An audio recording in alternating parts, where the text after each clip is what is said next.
أعوذ بالله من الشيطان الرجيم پناہ مانگتا ہوں میں اللہ کی شیطان مردود سے۔ بسم الله الرحمن الرحيم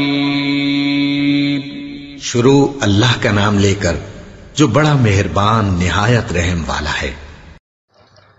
أعوذ بالله من الشيطان الرجيم بسم الله الرحمن الرحيم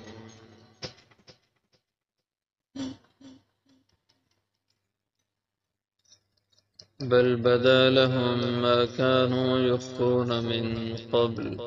ولو ردوا لعادوا لما نهوا عنه وإنهم لكاذبون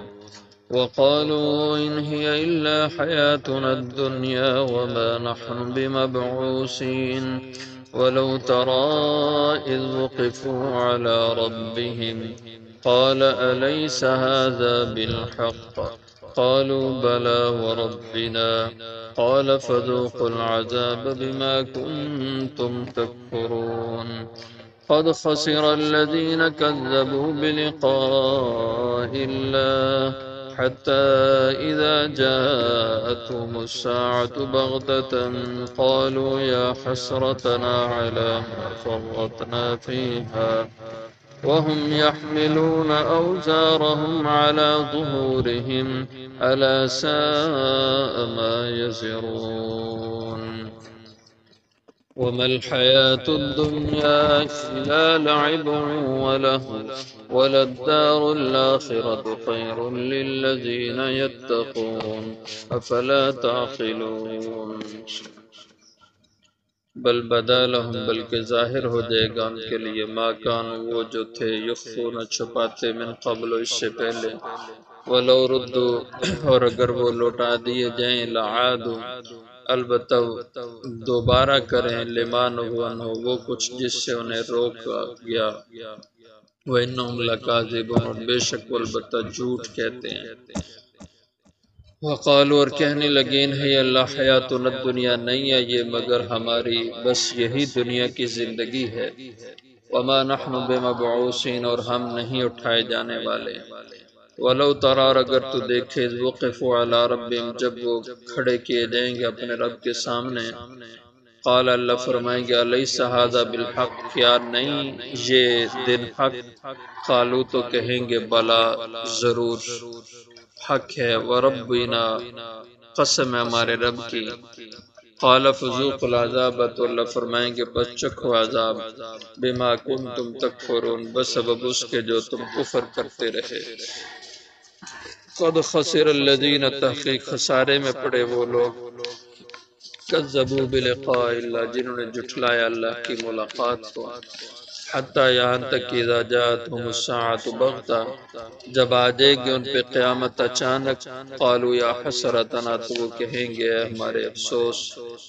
علی ما فرطنا فیہا اس پہ جو ہم نے کوتاہی کی اس معاملے میں وہم یحملون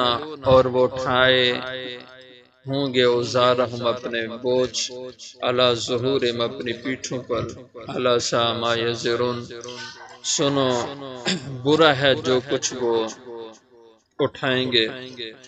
وما الحیات الدنیا نہیں ہے دنیا کی زندگی الا لعب مگر ایک تماشا ہے ولہو مگر ایک کھیل ہے ولہو اور تماشا ہے وللدار الآخرہ اور البتہ گھر آخرت کا خیر للذین یتقون بہتر ہے ان لوگوں کے لیے جو ڈرتے ہوں افلا تعقلون کیا پس تم سمجھتے نہیں ہو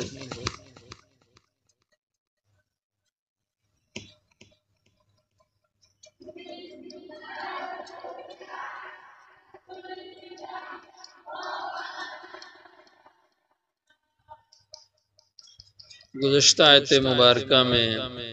اللہ جل شانہ نے مجرمین کی بے بسی کو بیان فرمایا کہ جب یہ اللہ کے سامنے کھڑے کیے جائیں گے تو اس وقت افسوس کریں گے اور آرزو کریں گے کاش انہیں دنیا میں پھر لوٹا دیا جائے وہ دنیا میں مہلت پائیں اور پھر نیک بن کے دنیا سے رخصت ہوں لیکن ایسا نہیں ہوگا اور اس وقت بل بدا لہم، بلکہ ظاہر ہو جائے گی ان کے لیے ما کانوا یخفون من قبل، وہ چیز جسے وہ چھپاتے رہے اس سے پہلے۔ یعنی کہ اہل ایمان کے سامنے جو دنیا میں ڈھٹائی سے اپنے آپ کو حق پر کہتے، اہل ایمان کو جھٹلاتے اور شرک کو ہی صحیح سمجھتے، ایمان توحید کو برا سمجھتے، تو اب جب حقیقت کھل جائے گی کہ اصل چیز تو ایمان ہے، توحید ہے، یہ کفر شرک تو بیکار چیز تھی، اب شرمندہ ہوں گے۔ وَأَسَرُّوا النَّدَامَةَ، دوسری آیت میں اس وقت اپنی ندامت اور شرمندگی کو چھپا رہے ہوں گے۔ جیسے کوئی آدمی کسی کے سامنے شرمندہ ہو، اپنی بات میں جھوٹا ہو رہا ہو، تو شرم کے مارے وہ سر نہیں اٹھاتا، اس کو ہمت نہیں پڑتی کہ میں اس کے سامنے سر اٹھاؤں، شرما رہا ہوتا ہے۔ تو یوں اللہ نے فرمایا وَأَسَرُّوا النَّدَامَةَ، وہ ندامت چھپا رہے ہوں گے، اور اس وقت ان کے سامنے ساری حقیقت کھل جائے گی۔ وَلَوْ رُدُّوا، اللہ فرماتے ہیں جو ان کی آرزو ہوگی کہ کاش کہ یہ دنیا میں لوٹائے جائیں، تو وَلَوْ رُدُّوا، اور اگر انہیں لوٹا بھی دیا جائے، ہم ان کی بات مان بھی لیں، لیکن لَعَادُوا، البتہ پھر دوبارہ وہی کچھ کریں گے، لِمَا نُهُوا عَنْهُ، جس سے انہیں روکا گیا، جن چیزوں سے انہیں دنیا میں روکا گیا، کفر سے، حرام سے اور برے کاموں سے، یہ دنیا میں واپس ان کو وقت ملے یہ پھر وہی کچھ کریں گے۔ وَإِنَّهُمْ لَكَاذِبُونَ، اور یہ جو نیک بننے کا کہہ رہے ہیں، بے شک یہ البتہ جھوٹ کو، ایسا کچھ نہیں ہوگا، یہ پھر جا کر کے بھی برائی پہ ہی رہیں گے۔ وَقَالُوا إِنْ هِيَ، اور ان لوگوں نے یہ کہا کہ نہیں ہے یہ إِلَّا حَيَاتُنَا الدُّنْيَا، مگر بس یہی دنیا کی زندگی ہے، یعنی یہ دنیا ہی اصل ہے، یہی جہان ہے، اس کے علاوہ کوئی اور جہان، آخرت برزخ ہے ہی نہیں، سب کچھ بس یہی ہے۔ وَمَا نَحْنُ بِمَبْعُوثِينَ، اور ہم دوبارہ اٹھائے جانے والے نہیں ہیں۔ وَلَوْ تَرَىٰ، اور اگر تو دیکھے، وُقِفُوا عَلَىٰ رَبِّهِمْ، جب وہ کھڑے کیے جائیں گے اپنے رب کے سامنے میدان محشر میں، قَالَ لَيْسَ هَٰذَا بِالْحَقِّ، تو اللہ فرمائیں گے کیا یہ قیامت، یہ تمہارا میرے سامنے پیش ہونا، یہ حشر حق نہیں ہے؟ اب کیا کہتے ہو؟ قالوا بلا، تو اس وقت کہیں گے کہ ضرور، بالکل یہ حق ہے، ہم تو دنیا میں غلطی پہ تھے، وربنا، قسم ہے ہمارے رب کی کہ بالکل یہ برحق ہے، ہم نے سمجھا ہی نہیں دنیا میں، اور ہمیں دنیا میں اس کا احساس ہی نہیں ہوا کہ ہم کتنی غلطی پر ہیں، اب ہمیں سمجھ آ گئی حق یہی ہے۔ قالا، تو اللہ فرمائیں گے اب تو بس پھر یہ ہے کہ فذوقوا العذاب، پس چکھو عذاب، بما کنتم تکفرون، بدلے اس کے جو تم دنیا میں کفر کرتے رہے، جو ان چیزوں کا انکار کیا، آخرت، قیامت، حشر، نشر، یہ سب اب اس کفر کی سزا میں اب عذاب کا مزہ چکھو۔ قد خسر الذین کذبوا، تحقیق نقصان میں پڑ گئے، نقصان اٹھایا، گھاٹے میں پڑے وہ لوگ، کذبوا بلقاء اللہ، جنہوں نے جھٹلایا اللہ سے ملنے کو، جو اللہ کی ملاقات ہے، اللہ کے حضور حشر میں پیش ہونا ہے، جنہوں نے اس کو جھٹلایا وہ بہت بڑا خسارہ اپنا کر گیا۔ حتی اذا جاءتهم الساعة بغتہ، یہی جو دنیا میں جھٹلا رہے ہیں قیامت کو، حشر کو، یہی لوگ حتی اذا جاءتهم الساعة، یہاں تک کہ جب آ جائے گی ان پہ قیامت، بغتۃ، اچانک۔ قیامت دو طرح کی ہے، ایک ہے قیامت صغری، ایک ہے قیامت کبریٰ۔ قیامت صغریٰ تو یہ ہے کہ حدیث میں آتا ہے من مات فقد قامت قیامت، جو انسان مر گیا اس کی قیامت واقع ہو گئی، تو یہ انفرادی قیامت تو سب پہ موت پہ آ جاتی ہے، اور جو کبریٰ قیامت ہے، اجتماعی قیامت، وہ دنیا کے اختتام پہ ہوگی، سارے انسان، سب مخلوقات پہ قیامت آئے گی۔ تو فرمایا یہاں تک کہ جب ان پہ قیامت آ جائے گی اچانک، قالوا یا حسرتنا، اس وقت کہیں گے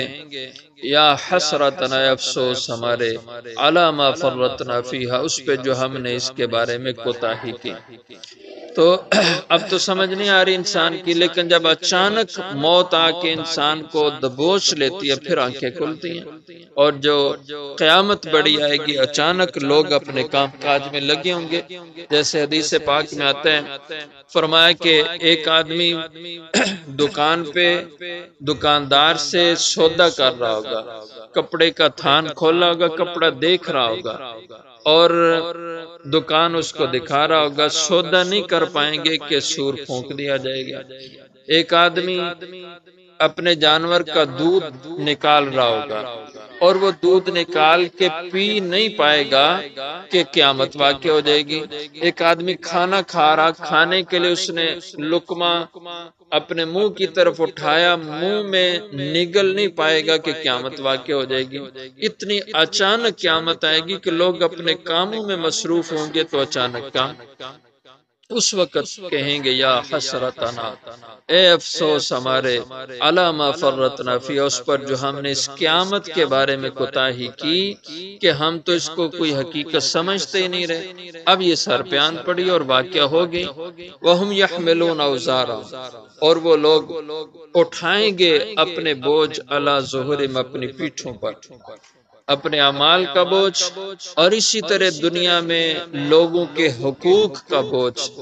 جس کی زمین دبائی ہوگی وہ ساری زمین اپنی پیٹھ پہ اٹھانی پڑے گی۔ جو چوری کی ہوگی چوری کا مال اپنی کمر پر لاتے ہوئے حشر میں آئے گا، اور سب کے سامنے اس کو یوں رسوائی کا سامنا کرنا پڑے گا۔ چوری کی چیزیں، لوگوں کی غصب کی چھینی ہوئی چیزیں اپنی کمر پہ لاد کر کے آئے گا۔ ایک آدمی تھے، وہ بڑے مزاحیہ طبیعت کے تھے حضور کے زمانہ میں۔ حضرت ابو ہریرہ رضی اللہ عنہ اس حدیث کے راوی ہیں جس میں انہوں نے فرمایا کہ یہاں تک کہ لوگ، بعض آدمی اونٹ اپنی کمر پہ اٹھائے ہوئے آئیں گے، بکری اپنی کمر پہ اٹھائے ہوئے ہوں گے کہ اگر کسی نے اونٹ چوری کیا ہوگا، وہ چوری کیا وہ اونٹ اپنی کمر پر لاتا ہوگا۔ تو وہ عذرائے مزاح کہنے لگے کہ حضرت ابو ہریرہ سے کہ حضرت آپ نے یہ روایت نقل کی ہے حضور کا ارشاد، تو ایک آدمی نے اگر 3-4 اونٹ چوری کی ہوں تو 3-4 اونٹ اپنی کمر پر لا دے گا۔ 100 بکریاں اگر اس نے چوری کی تو 100 بکریاں اپنے اوپر اٹھائے گا۔ اتنا بوجھ کیسے اٹھا سکتے ہیں؟ اگر کسی نے کسی کے 20, 40, 50, 60 مرلے زمین دبا لی، اس کی غصب کر لی، تو اتنی ساری زمین اپنی کمر پر لا دے گا، یہ تو انسان اٹھا ہی نہیں سکتا۔ تو حضرت ابو ہریرہ رضی اللہ عنہ نے اسے سمجھایا، فرمایا اللہ کے بندے ہر چیز میں مذاق نہیں کیا کرتے، یہاں عقل کے گھوڑے نہیں دوڑائے جا سکتے۔ یہ اللہ کے نبی نے فرمایا، اللہ کا قرآن کہتا ہے بوجھ اٹھائیں گے۔ حضور نے اس پہ مثال دی کہ جیسے کسی نے اونٹ چوری کیا، اونٹ اپنی کمر پہ اٹھائے ہوئے حشر میں آئے گا۔ زمین کسی کی غصب کی ہوگی تو زمین اپنی کمر پہ لاد کے آئے گا۔ تو یہ اللہ کے نبی نے فرما دیا ہے، اب اس میں کوئی یہ ادھر ادھر کی باتیں نہیں کرتے۔ تو پھر حضرت ابو ہریرہ نے فرمایا کہ کیا تو نے یہ نہیں حضور سے سنا یا حضور کی حدیث کو تم نہیں جانتے کہ جو حضور نے فرمایا کہ جو ایک دوزخی آدمی کا جو جسم ہوگا وہ اتنا بڑا ہوگا کہ ایک تیز رفتار گھوڑا اگر وہ اپنی تیز رفتاری سے 3 دن چلتا رہے تو وہ 3 دن میں ایک شخص کے دائیں کندھے سے لے کر بائیں کندھے تک بمشکل پہنچ پائے گا 3 دن کے اندر۔ اتنا فاصلہ ایک شخص کے 2 کندھوں کے بیچ میں ہوگا۔ پھر حضرت ابو ہریرہ نے فرمایا کیا تو نے یہ نہیں سنا، اللہ کے نبی کی حدیث نہیں پڑھی کہ جو دوزخی ہوں گے دوزخ میں جائیں گے، اتنی جسامت ہوگی کہ وہ جب بیٹھیں گے تو ان کے بیٹھنے کی جگہ اتنی وسیع ہوگی کہ جتنا احد کا پہاڑ، پورا سلسلہ پہاڑ احد کا ہے۔ یا جیسے ایک اور حدیث میں آتا ہے کہ جو حضور اکرم صلی اللہ علیہ وسلم نے ارشاد فرمایا کہ مکہ اور مدینہ کے درمیان کا جو فاصلہ ہے 450 کلومیٹر کم و بیش، اتنے سارے رقبے پر اس کے صرف بیٹھنے کی جگہ ہوگی۔ اور اس کے ایک داڑھ، فرمائے تو نے یہ نہیں حضور سے سنا، ایک داڑھ دوزخی کی احد پہاڑ کے برابر ہوگی۔ تو جو اتنی بڑی جسامت ہے، جس کے دو کندھوں کا فاصلہ تیز رفتار گھوڑا 3 دن میں جتنی مسافت طے کرے اتنی مسافت دو کندھوں کے بیچ میں، تو اس پہ کتنا مال آ سکے گا اس کمر پر؟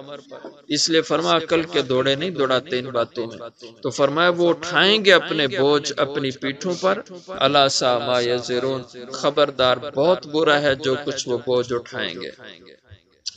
وَمَا الْحَيَاةُ الدُّنْيَا إِلَّا لَعِبٌ وَلَهْوٌ، نہیں ہے دنیا کی زندگی مگر ایک کھیل اور تماشا ہے۔ جیسے بچے کھیل کھیلتے ہیں، ایسے فرضی چیزیں مکان بناتے ہیں پھر گرا دیتے ہیں، ایسے شغل مغل بچے کرتے ہیں، ایک بادشاہ بن جاتا ہے، ایک وزیر بن جاتا ہے، ایک ملازم بن جاتا ہے۔ یہ قصے کہانیاں، ایک تھوڑے سے وقت میں بچے پوری بادشاہت بنا لیتے ہیں اور تھوڑی دیر بعد وہ بادشاہت ختم ہو جاتی ہے۔ یہ ایک کھیل کی طرح دنیا، ایک تماشا کی طرح دنیا چیز ہے۔ تو لہو کہتے ہیں بے مقصد اور فضول چیز کو، لعب کہتے ہیں وہ چیز جو اپنے آپ میں انسان کو منہمک اور انتہائی مشغول کر دے، وہ لعب کہلاتی ہے۔ تو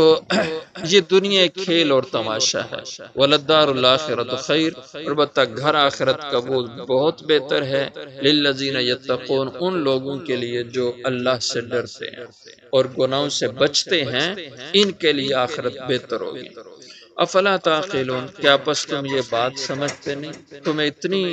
عقل شعور نہیں ہے کہ تم اپنے اصل نفع نقصان کو سمجھ جاؤ اور دنیا اور آخرت کی